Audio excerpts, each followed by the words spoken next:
بسم اللہ الرحمن الرحیم. السلام علیکم ناظرین اور گڈ مارننگ پاکستان. آپ دیکھ رہے ہیں سچ سویرا. میں ہوں آپ کی میزبان مہوش چودھری. امید کرتے ہیں آپ سب لوگ خیریت سے ہوں گے. خوبصورت دن کا آغاز ہو چکا ہوگا. ہمیشہ میں کہتی ہوں دن کا آغاز آپ اللہ پاک کے بابرکت نام سے کریں, ذکر الہی سے, کلام الہی سے کریں, اس کا شکر ادا کرنے سے کیا کریں, کیونکہ زندگی بڑی ٹف ہوتی جا رہی ہے. بہت سارے مسئلے مسائل کا ہمیں سامنا ہے, بہت سارے ایشوز کو فیس کرنا پڑ رہا ہے. تو ان مسائل کا سامنا کرنے کے لیے آپ میں ہمت, پاور, طاقت ہونی چاہیے, اور وہ اللہ پاک کے بابرکت نام سے, ذکر الہی سے آئے گی. جب آپ ایک خوبصورت روٹین کے ساتھ دن کا آغاز کریں تو کوئی مشکل نہیں لگے گی. تمام تر چیزیں آسان ہوتی چلی جائیں گی انشاءاللہ. اور آج کل کے حالات کی بات کریں, رائٹ ناؤ جو سچویشن ہے پاک بھارت کو لے کے, کافی سنجیدہ حالات ہمیں دیکھنے کو مل رہے ہیں. تو آپ سب ایک قوم بن کر رہیں. یہ جو ہم ڈفرینٹ پارٹیز کا تذکرہ کرنا شروع کر دیتے ہیں, اپوزیشن کی یا گورنمنٹ کی بات کرنا شروع کر دیتے ہیں, ان تمام تر چیزوں کو آپ سائڈ پہ رکھیں. اس وقت ہمیں ایک قوم بننے کی ضرورت ہے. اپنی گورنمنٹ کا ساتھ دیں, پاک افواج کا ساتھ دیں, تاکہ یہ جو ایک مشکل وقت کہہ لیں یا ایک آزمائش کہہ لیں جو اس پاکستان پہ, اس ملک پہ, ہم سب پہ آئی ہوئی ہے, تو اس سے ہم سب مل کر لڑ سکیں اور اس مشکل وقت سے نکلنے کی ہم کوشش کر سکیں. تو ایک قوم بنے, ایک دوسرے کا ساتھ دیں, اور جہاں جدھر بھی آپ کی ضرورت پاک فوج کو پڑے یا کہیں بھی, تو وہاں جانے سے مت کترائیں. آگے بڑھتے ہیں آج کے ٹاپک کی جانب. بہت ہی خوبصورت آج کا ٹاپک ہے. آئے دن ہم کوئی نہ کوئی ڈے سیلیبریٹ کر رہے ہوتے ہیں. مدرس ڈے ہوتا ہے, فادرس ڈے ہوتا ہے, سسٹر ڈے یا brother day, friends day, doctors day, بہت سارے ڈیز ہم سیلیبریٹ کرتے ہیں. ایک اور طبقہ جنہیں اپریشیٹ کرنا بہت زیادہ ضروری ہے, وہ ہے ہمارے جو نرسنگ سٹاف ہے, ان کو اپریشیٹ کرنا. تو مجھے بڑا اچھا لگا جب میں نے یہ دیکھا کہ ہم نارملی تو ایک دن مناتے ہیں کسی بھی چیز کو لے کے, لیکن جب نرسنگ کی بات آتی ہے, جب نرسز کا تذکرہ ہم کرتے ہیں, تو ایک دن سے زیادہ اس کو جو ہے وہ سیلیبریٹ کیا جاتا ہے. اس پہ مختلف سیمینارز ہوتے ہیں, تقریبات ہوتی ہیں, ان کی ذمہ داریوں پہ بات کی جاتی ہے, ان کو کن مسائل کا سامنا ہے اس پہ جو ہے وہ بات کی جاتی ہے, اور کس طرح سے ان تمام تر ایشوز کو حل کیا جا سکتا ہے, یا ان کی کیا ذمہ داریاں ہیں ہاسپٹل کے اندر, یا اوور پیشنٹ کے ساتھ ان کا جو رویہ ہے. تمام تر چیزوں کو جیسے ہم ڈاکٹر کو دیکھتے ہیں اسی طرح ہم نرسز کی ذمہ داریوں کو بھی سمجھنے کی کوشش کرتے ہیں. تو آج ہم بھی اسی پہ بات کریں گے. جیسے مئی کا مہینہ آتا ہے ہمارے مائنڈ میں آ جاتا ہے کہ اچھا جب نرسز ڈے جو ہے نا وہ آنے والا ہے, انٹرنیشنلی مئی میں اس کو سیلیبریٹ کیا جاتا ہے, اور ایک دن سے زیادہ ہم نارملی آئی تھنک 12 مئی کی بات کرتے ہیں کہ 12 مئی کو اس دن کو سیلیبریٹ کرتے ہیں, لیکن اس سے پہلے ہی یہ سلسلہ شروع ہو جاتا ہے, یعنی کہ مئی کا 2nd ویک کا 3rd ویک جو ہے اس کو سیلیبریٹ کیا جاتا ہے. تو اسی پہ آج ہم بات کریں گے. جو نرسز کی جو خدمات ہیں اس پہ بات کی جائے گی, ان کی ذمہ داریوں پہ ہم بات کریں گے, اور کس طرح سے خاص کر میں ہمیشہ بات کرتی ہوں جب بھی ہم کسی دن کو مناتے ہیں تو اس کا مقصد, اس کا پرپس کیا ہے اس دن کو منانے کا, یہ جاننا نا بڑا ضروری ہوتا ہے. تو آج ہم بھی یہ جاننے کی کوشش کریں گے کہ جہاں باقی تمام تر دن ہم سیلیبریٹ کرتے ہیں, وہیں پہ اگر ہم نرسز کی بات کرتے ہیں تو اس دن کو منانے کے پیچھے بھی یقیناً کوئی ریزن ہوگی, کوئی ہسٹری, تاریخ تو ہوگی. تو اس پہ آج ہم بات کریں گے, اور ان کے مسائل کون سے ہیں اس پہ بھی بات کی جائے گی. تو مہمان کی جانب بڑھتے ہیں. جی ہمارے ساتھ ہیں assistant professor of nursing Bushra Sultan صاحبہ ہمارے ساتھ ہیں. السلام علیکم. وعلیکم السلام. کیسی ہیں آپ؟ شکر الحمدللہ. تھینک یو سو مچ بشریٰ صاحبہ, وقت دیا آپ نے. بشریٰ صاحبہ مجھے بتائیے کہ ابھی جیسے میں نے انٹرو میں بھی بات کی کہ ہم مختلف ڈیز مناتے ہیں, اور ہر دن کو منانے کے پیچھے ایک مقصد, ایک پرپز ہوتا ہے. جب ہم نرسز کی بات کرتے ہیں تو ان کا عالمی دن کیوں منایا جاتا ہے, اس کے پیچھے کیا ہسٹری ہے, ذرا بتائیے. بہت شکریہ. سب سے پہلے تو میں آپ کا شکریہ ادا کروں گی کہ آپ نے مجھے انوائٹ کیا, اس پلیٹ فارم کے تھرو اپنے پروفیشن کے بارے میں بات کرنے کا موقع دیا. جہاں تک بات ہے انٹرنیشنل نرسز ڈے کی, یس یہ 12 مئی کو منایا جاتا ہے. اس کو منانے کا یہ بیسیکلی اس کی جو ہم مناتے ہیں وہ فلورنس نائٹنگیل کی برتھ اینیورسری کے طور پہ ہم اس کو سیلیبریٹ کرتے ہیں. یہ بیسیکلی جدید نرسنگ کی بنیاد رکھنے والی جو نرس ہیں دیٹ از فلورنس نائٹنگیل. تو اصل میں اس ڈے کو سیلیبریٹ کرنے کا مقصد یہ ہوتا ہے کہ ہم اپنے نرسز کی خدمات کو سراہ سکیں, ان کا خراج تحسین پیش کر سکیں, ان کے مسائل کو اجاگر کر سکیں, اور اس دن کے ذریعے سے ہم لوگوں کے اندر یہ اویئرنیس لائیں کہ نرسز کی کیا خدمات ہیں ہاسپٹلس میں, کمیونٹی سیٹنگس میں, through out the world nurses کس طرح سے کام کر رہی ہیں, نہ صرف ایک پیشنٹ کے لیے بلکہ through out families and communities کے لیے بھی. اینڈ اس کے علاوہ یا اس دن کے تھرو ہم یہ بھی ہمارا مقصد ہوتا ہے کہ ہم اس دن کے ذریعے سے کچھ مسائل کو بھی پیش کر سکیں کہ کس طرح کے مسائل نرسز کن مسائل سے گزرتے ہیں, اور ان کے تھرو ہم اپنی گورنمنٹ کو اور منسٹریز کو یہ پیغام دے سکیں کہ یہ مسائل ہیں اور اس پہ کچھ نئی پالیسیز اینڈ پروسیجرز بننے کی ضرورت ہے, جس کو ہم نیکسٹ آنے والے جو ہمارے نیو جونیئرس ہیں یا جو نیو کمرز ہیں ان کے لیے ہم ایٹ لیسٹ اپنے پلیٹ فارم کو, اپنے پروفیشنز کو بہتر کر سکیں اور اس کے اندر جو بھی مسائل ہیں ان کو کم کیے جا سکیں, اجاگر کرنے کی ضرورت ہوتی ہے. اچھا, نارملی نرسوں کو ہاسپٹلس کے اندر کس قسم کے مسائل کا سامنا کرنا پڑتا ہے؟ ایسے کامن کون سے ایشوز ہیں؟ نرسز کو تو تھرو آؤٹ بہت سارے مسائل کا سامنا کرنا پڑتا ہے, ہر وقت وہ کسی نہ کسی مسائل کے ساتھ ٹیکل کر رہی ہوتی ہیں, لیکن الحمدللہ وہ جس پروفیشن میں ہوتے ہیں وہ یہ سیکھ بھی جاتے ہیں کہ ان کو ٹیکل کیسے کرنا ہے اور کس طرح سے انہوں نے اس کو ڈیل کرنا ہے. تو تھرو آؤٹ نارملی جو بہت زیادہ پرابلمس ہم لوگ فیس کرتے ہیں کلینکل ایریا میں وہ یہ ہوتی ہیں کہ پیشنٹس اینڈ اٹینڈنٹس کے ساتھ وہ ڈیلنگ چونکہ چل رہی ہوتی ہے, تو ظاہر ہے کہ وہاں پہ چونکہ پیشنٹس اور ان کے اٹینڈنٹ بہت اپنے پیشنٹ کی وجہ سے پریشان بھی ہوتے ہیں, سم ٹائم وہ ان کا روڈ بیہیو کرتے ہیں یا تھوڑی بدتمیزی بھی, ہائپر بھی ہو جاتے ہیں. تو یہ والا مسئلہ بہت کامن ہے, اسپیشلی گورنمنٹ سیکٹرز میں یہ اس سے بھی زیادہ کامن ہے as compare to private settings. And اس کے علاوہ کچھ پرائیویٹ میں تھوڑی سی کیئر کر لیتے ہیں کیونکہ انہیں پتہ ہوتا ہے کہ اچھا خاصا خرچہ آنا ہے. جی بالکل, ایکچولی کچھ سیٹنگ کی بھی وجوہات ہوتی ہیں, انسٹیٹیوشنل پالیسیز اینڈ پروسیجرز بھی ہوتے ہیں, صرف یہ نہیں کہ پیسہ لگتا ہے اس وجہ سے. اصل میں بات یہ بھی ہے کہ آپ کی انسٹیٹیوشنز کی پالیسیز اینڈ پروسیجرز کیا ہیں, اس کے اکارڈنگلی بھی چیزیں بہت میٹر کرتی ہیں.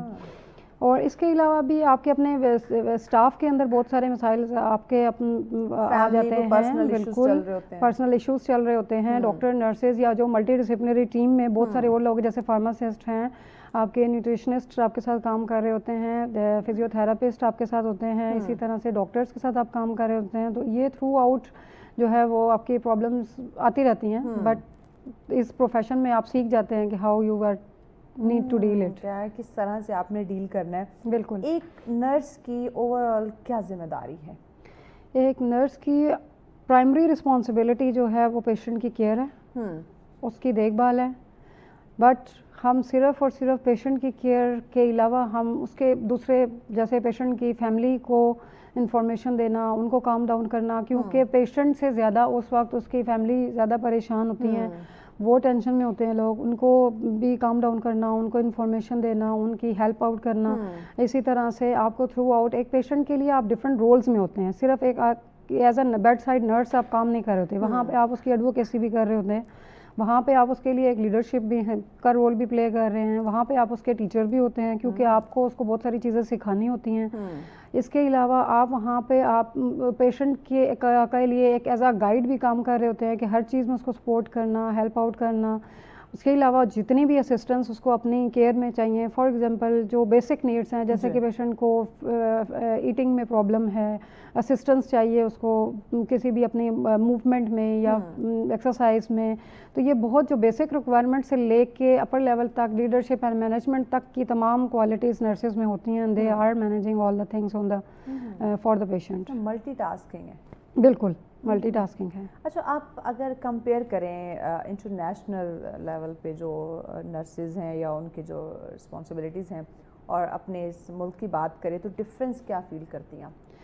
ڈفرینس نرسز کے رول کے اکارڈنگلی بھی ہے, اور زیادہ جو میں ڈفرینس فیل کرتی ہوں وہ یہ ہے کہ ہماری جو انسٹیٹیوشنل اینڈ گورنمنٹل لیول پہ پالیسیز اینڈ پروسیجرز ہیں وہاں پہ بہت زیادہ کام کرنے کی ضرورت ہے.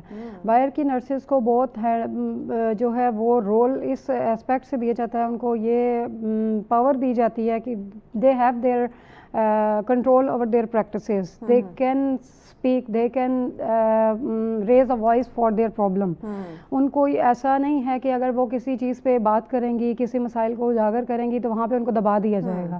ہمارے سسٹم کا سب سے زیادہ مسئلہ یہ ہے کہ یہاں پہ سب سے زیادہ پرابلم جو امیج آف نرسنگ ہے اس پہ بھی, جو اب کافی حد تک بہتر بھی ہو چکا ہے پہلے کی نسبت بہت بہتر ہے, لیکن ابھی بھی اس میں پرابلمز ہیں اور کچھ پالیسیز اینڈ پروسیجرز کے اندر بھی کام کرنے کی سخت ضرورت ہے، جس میں آپ نرسنگ پروفیشن کے حساب سے لوگوں کو آگاہ بھی کریں اور ان کے رولز اینڈ رسپانسبلٹیز کے حساب سے بھی اپنے جو ملٹی ڈسپلنری ٹیم کے لوگ ہیں ان کو بھی اس چیز کی اویئرنیس دیں کہ یس ان کے لوگوں کے ٹاسک کہاں تک ہیں، اس کی کیا لمیٹیشن ہے، کس حد تک وہ اس چیز کو کر سکتے ہیں، کہاں تک نہیں کر سکتے. سو یہ والی جو پرابلمس ہیں یہ کامنلی ہم اپنے نرسنگ پروفیشن میں بہت فیل کرتے ہیں کہ ہماری آواز کو زیادہ تر دبانے کی کوشش کی جاتی ہے، اس کو اٹھانا اور اٹھا کے رکھنا بہت مشکل اپنے حق کام کے ہے. لیے اگر آواز اٹھاتے ہیں تو اس کو دبانے کی کوشش کی جاتی ہے. بالکل. اچھا ایک اور چیز میں نے جو دیکھی ہے، کیونکہ میری فیملی میں بھی ڈاکٹرز ہیں تو یہ چیزیں میں نے سنی بھی ہیں، خود بھی دیکھی ہیں کہ کچھ نرسنگ سٹاف جو ہے اب چونکہ ڈاکٹر کے ساتھ رہتے ہیں یا ڈاکٹرز انہیں گائیڈ کرتے رہتے ہیں پیشنٹ کی میڈیسن کے حوالے سے یا چیزوں کو لے کے، تو ایک ٹائم لیمٹ ہوتا ہے کہ جو نرسنگ سٹاف ہے، اب پیشنٹ آنے والے کو نہیں پتا کہ اس میں ڈاکٹر کون ہے اور نرس کون ہے، کیونکہ موسٹلی دیکھے تو کیجول ہوتے ہیں، کوئی یونیفارم یا کوئی اس طرح نہیں پرائیویٹ سیکٹر سے ہٹ کے. تو نرسنگ سٹاف اپنے آپ کو ڈاکٹر کنسیڈر کر رہا ہوتا ہے پیشنٹ کے سامنے، تو آپ سمجھتی ہیں کہ یہ رویہ اس کا مناسب ہے؟ دیکھیں نرسنگ ایک سیپریٹ پروفیشن ہے. ہم جس نرس کی یاد میں یا جن کی برتھ اینیورسری کے طور پہ یہ ڈے سیلیبریٹ کر رہے ہیں ان کا ہی یہ تھیم تھا کہ nursing is a separate profession from medicine. تو اس کی اپنی ایک آئیڈینٹی ہے، یہ اپنا ایک پروفیشن ہے اٹ سیلف، اس کی اپنی ایک ڈیمانڈ ہے. اس میں آپ کو اپنے آپ کو لو فیل اگر آپ کر رہے ہیں تو پھر آپ کو اس پروفیشن میں ہونا ہی نہیں چاہیے. سب سے پہلے تو آپ کی اپنے انر سیلف سیٹسفیکشن ہونی چاہیے کہ yes I am a nurse and I am proud of to be a nurse. اس میں کوئی ایسی پرابلم والی چیز نہیں ہے، کوئی ایسی بات نہیں ہے. جیسے ڈاکٹرز 4 سال کی پڑھائی کے بعد آپ آتے ہیں اور پریکٹس اسٹارٹ کرتے ہیں، اسی طرح نرس بھی 4 سال کی پڑھائی کے بعد اپنی انٹرنشپ کرتی ہے اینڈ دین جاب اسٹارٹ کرتی ہے. ٹھیک ہے، پڑھائی کے اندر ان کی بھی اتنی ہی ٹف لائف ہوتی ہے جتنی ڈاکٹرز کی ہوتی ہیں. تو میرے خیال سے سب سے پہلے تو آپ اپنے آپ کو اپنے اندر چینج لائیں اور اپنے آپ کو منائیں کہ yes I am a nurse. ٹھیک ہے، اور جب آپ اور جب آپ خود کو منا لیں گے تو آپ پوری دنیا کو منا لیں گے. پھر آپ کے لیے پرابلم نہیں ہے کسی کے سامنے یہ فیس کرنا کہ میں نرس نہیں ہوں. آپ ایک نرس ہیں اور ڈاکٹر بننے کی کوشش کریں گے تو اپنے ساتھ ساتھ آپ اس مریض کی زندگی کو بھی خطرے میں ڈال رہے ہیں. آپ اپنے ساتھ بھی زیادتی کر رہے ہیں اور پیشنٹ کے ساتھ بھی کر رہے ہیں، بیکاز آپ کو نہیں پتا کہ وہ پیشنٹ اس کو کیا ایشو ہے، کیا بیماری ہے، کون سا ٹریٹمنٹ چلنا ہے، کتنی کوانٹٹی میں آپ نے اس کو انجیکشن یا ٹیبلٹ میڈیسن جو بھی ہے آپ نے وہ دینی ہے. تو یہ آپ اپنے ساتھ بھی، اپنے پیشے کے ساتھ بھی اور اس پیشنٹ کے ساتھ بھی آپ زیادتی کر رہے ہوتے ہیں. بالکل. یعنی کہ یہ رویہ جو یہ قابل مذمت ہے کہ ایسا نہیں ہونا چاہیے. اور اس کی اگر آپ مجھے 1 منٹ دیں تو میں اس کی وجوہات بھی بتا دیتی ہوں. اصل میں وجہ یہ ہے لوگ اس طرح فیل کیوں کرتے ہیں، اس کی ریزن یہ ہے کہ ہمیں فیل کروایا جاتا ہے. آپ کو جب یہ بتایا جائے گا کہ آپ لوور لیول کے ہیں اور آپ کو کچھ نالج نہیں ہے، آپ کو کچھ پتہ نہیں ہے اور جو بھی ہم نے بات کرنی ہے وہ ڈاکٹر سے کرنی ہے، تو پھر ایک نرس اپنے آپ کو پھر اس لیے پریڈکٹ کرتی ہے پیشنٹ کے سامنے کہ یس مجھے مطلب اپنا آئیڈینٹی اس وجہ سے بھی چھپاتے ہیں لوگ. دوسری بات یہ ہے کہ جب آپ کے اندر وہ اسکل، وہ اویئرنیس اس لیول کی نہیں ہوتی ہے کہ آپ پیشنٹ کے سامنے اپنے آپ کو ڈیمونسٹریٹ کر سکیں تو پھر آپ اپنے آپ کو ہائڈ کرتے ہیں. جب آپ اپنے تھیوریٹیکل نالج کو، اپنے اسکلس کو پیشنٹ کے سامنے ڈیمونسٹریٹ کریں گے تو لوگ آپ کو خود بخود مانیں گے. گریٹ. اچھا کچھ ایسے نرسز بھی، کیونکہ میرا ایک پریکٹیکل ایکسپیرینس ہے ان کے ساتھ، دیٹس وائی میں کچھ ایک کوسچنز یہ کرنا چاہ رہی ہوں کہ آپ نرسز کے اسکلس کی بات کر رہے ہیں، اس میں میل اور فیمیل ہم دونوں کی بات کر رہے ہیں. ان کے اپنے اسکلز ہوتے ہیں، ان کو گروم کرنا، پالش کرنا، ان پہ مزید کام کرنا، اسی کو ایکسیپٹ کرنا، یہ ایک بہت اچھی بات ہے. بٹ ایک اور چیز میں دیکھتی ہوں، جب ڈاکٹر سامنے ہوتا ہے یا ڈاکٹر خود ایک نرس سے کام کروا رہا ہوتا ہے تو موسٹلی میں نے دیکھا ہے کہ نرسز جو ہے وہ کنفیوز ہونا شروع ہو جاتے ہیں. وائی؟ ایکچولی اگین جو بھی میں نے بات کی کہ اگر آپ کے پاس نالج ہے اور اسکل ہے تو آپ کانفیڈنٹ فیل کرتے ہیں دوسروں کے سامنے. ٹھیک ہے، ڈاکٹرز بے شک سامنے کھڑے ہیں، آپ کی جو اپنا جاب ڈسکرپشن ہے، آپ کے اپنے جو رولز اینڈ رسپانسبلٹیز ہیں وہ آپ نے نبھانی ہے. ایون میں اپنا آپ کے ساتھ ایکسپیرینس شیئر کر دیتی ہوں. گورنمنٹ کی ڈاکٹر نرس تھی and she is most senior nurse, اور چونکہ میرے ہسبینڈ ڈاکٹر ہیں تو اب ڈاکٹر خود تک کنولا نہیں لگاتا تو نرس کو کہے گا کہ یہ چیز آپ کر دیں. اب جب انہیں پتہ چلا کہ یہ ڈاکٹر کی وائف ہیں اور ڈاکٹر صاحب سامنے کھڑے ہیں, مجھے 3 دفعہ اس نرس نے کنولا غلط پاس کر دیا. جگہ جگہ جگہ مجھے جو ہے وہ انہوں نے چھید کیے, جسٹ کہ ڈاکٹر صاحب سامنے ہے, یہ ان کی فیملی ہے, اور وہ نرس موسٹ سینئر نرس تھی.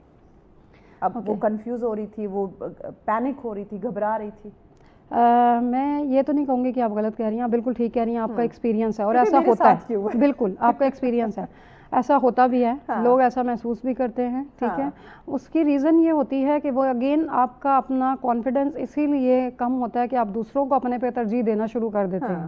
وجہ یہ ہے, ٹھیک ہے, جب میری ایک اسکل ہے اور میں نے اس کو سیکھا ہے اپنی ٹریننگ میں تھرو آؤٹ 4 ایئرس میں نے اس کو سیکھا ہے, ٹھیک ہے, تو اب میرے سامنے کوئی بھی آگے کھڑا ہو جائے تو مجھے اس پہ شائع فیل نہیں کرنا چاہیے. اور مجھے اس میں بریک لینی ہے, بریک کے بعد اس پہ ہم بات کرتے ہیں سیلف کانفیڈنس. ناظرین, یہی اس پہ ہم پروگرام بھی کر چکے ہیں. کسی بھی فیلڈ میں ہو, آپ کا جو آپ کی خود اعتمادی ہے نا, آپ کو وہ اٹھائے گی بھی اور گرائے گی بھی. اس پہ مزید بات کرتے ہیں, لیکن اس بریک کے بعد ساتھ رہیے. ویلکم بیک ناظرین, آپ دیکھ رہے ہیں سچ سویرا. آج کا ٹاپک نرسوں کی خدمات پہ ہم بات کر رہے ہیں. ان کا عالمی دن منایا جاتا ہے 12 مئی کو, لیکن 2nd ویک کا 3rd ویک کی اوور آل ان کو لے کے, ان کی خدمات کو لے کے جو ہے وہ چلتا ہے. تو آج ہم اسی پہ پروگرام کر رہے ہیں. بشرا صاحبہ ہمارے ساتھ ہے, سیلف کانفیڈنس پہ ہم بات کر رہے تھے. اچھا بشرا صاحب, ایک اور چیز مجھے بتائیے گا. ایک تو سیلف کانفیڈنس کی کمی, آپ کو اپنے اوپر اعتماد نہیں ہوتا, آپ اپنا کانفیڈنس لوز کرنا شروع کر دیتے ہیں. اگر میں دیکھوں تو ہاسپٹلس میں دوران ڈیوٹی جو ڈاکٹرز کا رویہ ہے نرسز کے ساتھ, وہ کیسا ہے؟ آیا ہم گورنمنٹ کی بات کریں یا پرائیویٹ سیکٹرز کی بات کریں, اس کو آپ کیسے دیکھ رہی ہیں؟ ڈاکٹرز کا رویہ نرسز کے ساتھ دونوں اسپیکٹ میں ہوتا ہے, پازیٹیو اینڈ نیگیٹو دونوں اسپیکٹ میں ہو سکتا ہے. سب سے پہلے میں آپ کو پازیٹیو اسپیکٹ بتاؤں گی. جیسے میں اپنے ایکسپیرینس کو ریلیٹ کرتے ہوئے آپ کو بتاتی ہوں. میرا experience medical I C U میں ورکنگ کا ہے, اور اس آئی سی یو کے اندر جب موسٹلی اس وقت چونکہ اس ہاسپٹل سیٹنگ میں پیڈس کا آئی سی یو سیپریٹلی نہیں تھا, تو ہم بچے ادھر ہی ایڈمٹ ہو جاتے تھے. تو وہ بچہ ایڈمٹ تھا اور اس کی کیئر کے لیے میں اسائن تھی. اینڈ آئی سے کہ جب تک وہ بچہ رہا, تھرو آؤٹ جو بھی نرس اس کے ساتھ اسائن ہوا کرتی تھی, وہ اس کے کنسلٹنٹ جب بھی آتے تھے وہ آ کے سب سے پہلے جو پوچھتے تھے ان کے اسائن اسٹاف کون ہے, اور ان کے ساتھ ان کے ایم او ایچ او سب موجود ہوتے تھے. وہ ان کو پتا ہوتا تھا کہ راؤنڈ کا ٹائم ہے, وہ لوگ بھی پہنچ جاتے تھے.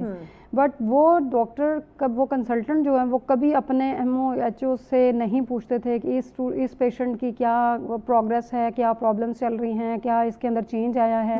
وہ ہمیشہ اسٹاف کو بتائیں جی آپ ان کی تھرو آؤٹ 24 آورس میں, یا جو مطلب ان کا نیکسٹ راؤنڈ تک کی ٹائمنگ تک کی کیا ہوا, کیا چینج آیا, ابھی اس کے اندر کتنی پروگرس ہے. وہ ہر چیز مطلب ان کے ایم او ایچ او خود وربلائز کرتے تھے ہمارے سامنے آ کے کہ بھائی ہم تو ایسے ہی آ کے کھڑے ہو جاتے ہیں, ہماری تو بات کی کوئی ورتھ ہی نہیں ہے ان کے سامنے. وہ آپ پہ بلیو کرتے ہیں, آپ سے پوچھتے ہیں, تو آپ ہی بتا دیجیے. آپ ہمیں بھی وہ الٹا ہم سے پوچھ رہے ہوتے تھے بتائیں کیسے کیسے ان کو بتانا ہے, کیسے کیسے ہم ان کو رسپانس کریں. تو مطلب ایسا نہیں ہے کہ وہ ہر وقت ہی آپ کے ساتھ برا رویہ ہوتا ہے یا ڈاکٹرز ہر وقت بدتمیزی کرتے ہیں یا اس طرح نہیں. اب آپ ایک ٹیم میں کام کر رہے ہیں, لوگ آپ کو رسپیکٹ دیتے ہیں. جب آپ کسی کو رسپیکٹ دیں گے, لوگ بھی آپ کو رسپیکٹ دیں گے. اور جب آپ اپنی job descriptions and role and responsibilities کو سمجھتے ہیں اور اپنے امیج کو سمجھتے ہیں, then definitely you can work better, اور پھر اسی طرح سے آپ کو رسپیکٹ بھی ملتی ہے. تو میرے اپنے تھرو آؤٹ ایکسپیرینس میں بھی اور جو میں نے اپنے اس کے دوران دیکھا بھی ہے, لوگ کافی رسپیکٹ دیتے ہیں, آپ کو ایز اے ٹیم لے کے چلتے ہیں, آپ کے ڈیسیژنس کو میٹر کرتے ہیں. Even most of the time تو ایسا بھی ہوتا تھا کہ میں اگر کچھ کر رہی ہوں تو میں بتا رہی ہوتی تھی کہ نہیں اب پیشنٹ کی لیبس میں یہ چینج ہے, ناؤ اب اس کی یہ میڈیسن کو چینج ہونا چاہیے, اس کی ڈوز میں کمی ہونی چاہیے, اب یہ فلوئڈ کو ہم ٹیپر آف کر سکتے ہیں. تو دے اپریز دس تھنگ, کہتے ہیں یس یو آر رائٹ, آپ اس کو کریں, ابھی اس کو اتنے پہ شفٹ کرنا چاہیے. تو ایسا نہیں ہے کہ ہم ہمیشہ ہی نگلیکٹ ہوتے ہیں یا ہمیشہ ہی ہمیں ڈس رسپیکٹ کیا جاتا ہے. Most of the time we are included as a team, ہمیں اپریز بھی کیا جاتا ہے. بہت ساری جگہوں میں ایسا بھی ہوتا ہے جب وہ اسکلس وہ پرفارم, جیسے ابھی تھوڑی دیر پہلے آپ کینولیشن کی بات کر رہی تھی, تو اب میری ہی پریکٹسز میں ایسا بھی ہوا کہ ڈاکٹرز نے بہت دفعہ ٹرائی کیا, اینڈ جو ہم ڈالتے ہیں خوراک کی نالی ڈالتے ہیں کیونکہ پیشنٹ اورلی نہیں لے سکتا, تو وہ ڈاکٹر نے ایک دفعہ ٹرائی کی, دوسری دفعہ ٹرائی کی, ان سے نہیں ہوا, and then they call the staff nurse, and that staff nurse